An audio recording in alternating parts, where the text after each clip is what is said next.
Looks can be deceiving, and you certainly can't judge a book by its cover. And the same goes for those juggernauts. In hindsight, they might seem like weak people and average looking. However, in reality, all these characters we will talk about today are juggernauts. Gods amongst men that even gods feel threatened by their powers, and try to find a way to either win them to their side or kill them. Today's subject will be about the top 10 Isekai anime where the main character looks weak but is actually overpowered as hell. So, before we start, be sure to hit the subscribe button and press on that bell icon and set us all to be notified about all our latest new videos. And it comes without saying, but beware of the following spoilers.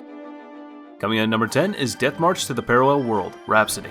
Imagine being sucked into a mishmash of games you've been debugging as a programmer. Talk about first-person testing. After being stuck to that world and before even having a tutorial to get a hand in this new environment, Sato is attacked by a huge army of lizardmen that he shatters and destroys accidentally using a meteor attack. He doesn't only just shatter an entire army of lizardmen and take their loot, oh no. He also maxes out his level on the first few seconds of being transported to this new world. I mean, if that isn't overpowered as hell, I don't know what is. It's like typing in the admin controls toggle God mode, and just like that he has access to every ability, skill, class, everything you just ask, and he will deliver. And of course, since it's an isekai, having a harem of cute girls and busty women is a given.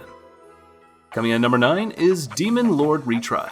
Yet another game creator stuck in his own creation. This man, however, pulled off what not even a cheat code can achieve. He was reincarnated in the body of the Demon Lord of his game Infinity, and it's not like how in other games when you finally unlock the main villain as a playable character, and it's a nerfed version of him. Oh no, this Demon Lord has all the powers and evil, world-shattering skills he had in the game, with the same devastating output preserved. And to put those skills to the test, he defeats a powerful opponent right off the bat who is later discovered to his surprise to be the Demon Lord of this world he was sent to. And all he did was just use one of his main skills to one-shot it into oblivion. Yes, he is that broken. After saving the damsel in distress, they decide to travel together, with her being his guide to numerous cities and battles that await him there. With his powerful shield, flame pillar, whirlwinds, and many other skills, I can easily say no one is going to stand in his way. Coming in at number 8 is Black Summoner.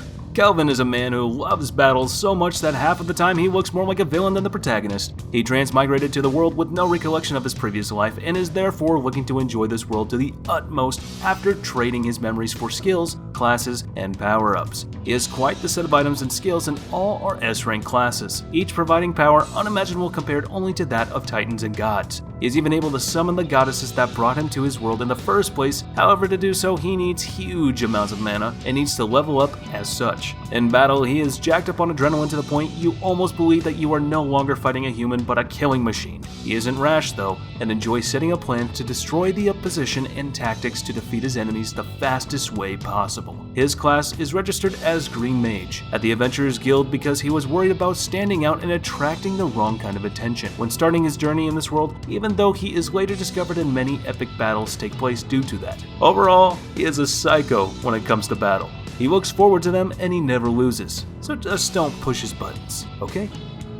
Coming in at number 7 is The Familiar of Zero. The Familiar of Zero is actually a really cool series, one of the classical isekai genre anime if you wish, that is later connected in its verse to other shows, but I digress. The show revolves around Zero and her human familiar, whom is unique to this world. Everyone was able to summon a familiar that varied from salamanders to measly frogs. However, Zero's familiar is quite fascinating, especially since he bears the legendary mark of familiars on his hand. He later on proves his strength when using a powerful talking enchanted sword to decimate another summoned familiar, proving just how powerful he is. At one point in the series, he even takes out a complete army on his own while making sure everyone else escapes to safety, giving it his all and not resting till everyone else was taken out first.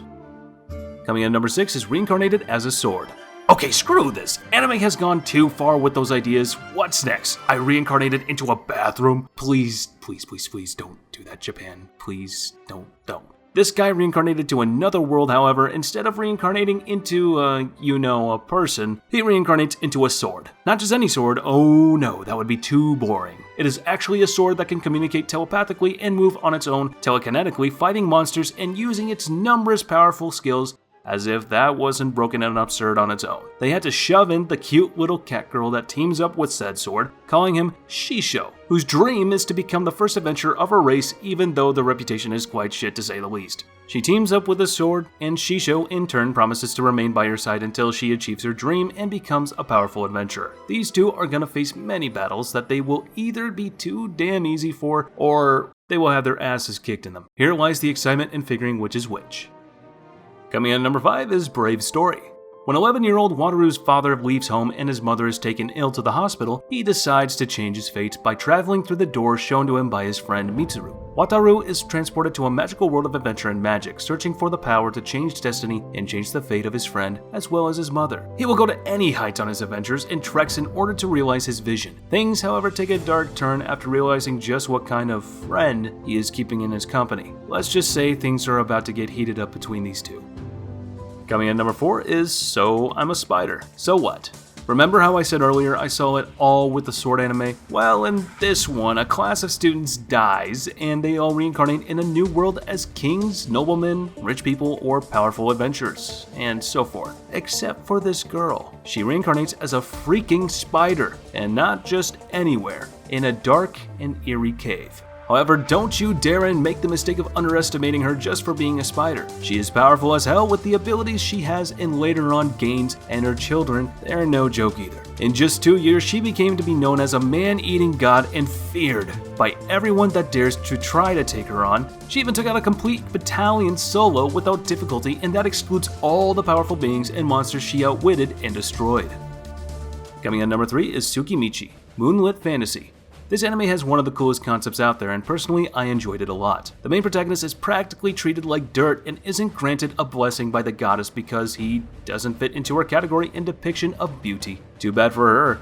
He was still blessed by the god of the moon, Tsukimichi, as he descended to the ground, and it's not like he even needed his blessing. This human has enough mana and power to take out gods, a power he displays on many occasions. He befriends many monsters on his journey and even builds a secret village for them to thrive in away from the eyes of that annoying goddess. He proves to be a thorn in her side, and even when she tries to kill him by teleporting to nowhere again and placing him in a handicap battle, he still managed to win that fight, not just taking out his adversaries but also taking out half the goddess's army in the process, leaving a huge crater and pool as testament to the destructive power his attack possesses. Coming in at number 2 is the Eminence in Shadow.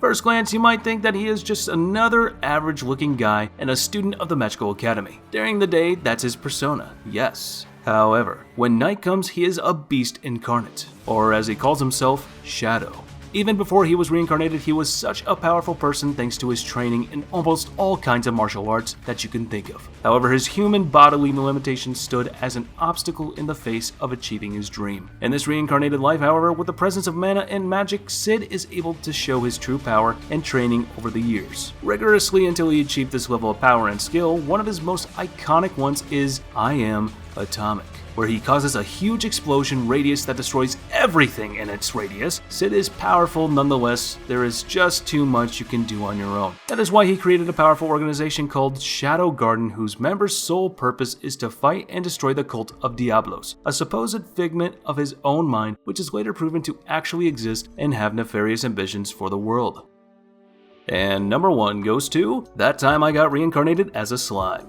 When talking about power, the last thing that will come to your mind is some slime, especially if you know your RPG slimes. Overall, are some of the weakest creatures when it comes to those games, and killing them is usually done as a part of a tutorial or something. However, in this show, the slimes are quite a broken race to say the least. In this world, they have the ability to absorb things almost infinitely and swallow even beings that are far stronger than them, which Rimuru does when he swallows up Veldora, the Disaster Dragon. Veldora was such a powerful being in that verse that when Rimuru swallowed him, Master Yoda was able to sense a disturbance in the force from the other galaxy, and the demon lords were concerned as to just how could a power signature as that of Veldora simply disappear. As if swallowing Veldora wasn't enough, Rimuru then swallows the strongest Esper to ever exist, Ifrit, the King of Fire, just as easily as he swallowed Veldora before him. And all that, mind you, was before Rimuru even got his human body or even became a demon lord, which in itself granted him immeasurable power that upgraded his Devour skills into Gluttony, a much powerful skill of absorption with an even wider distance, and that was just one of these skills that he possesses. I have done already many videos about just how powerful Rimuru is and his skill that he gained over the span of the series, manga, and light novel. You can check it out if you are interested with the details of how a simple slime became a demon lord and later on the Lord of Time itself. The link will be placed in the description below, so check it out. If you don't want to watch it, then here's a brief explanation of how Rimuru powers work. Ever since Veldora gave him a name and Rimuru was set on a journey to become the strongest being in the world, he got reincarnated in. At first, he was nothing but a slime, then a leader of the goblins, ogres, and orcs. Then he became a demon lord to save his beloved village members and revive the ones that passed away in the humans' attacks. Simply put, he is getting stronger by the second, and the Sage skill is making it easier for him. It is practically a cheat code.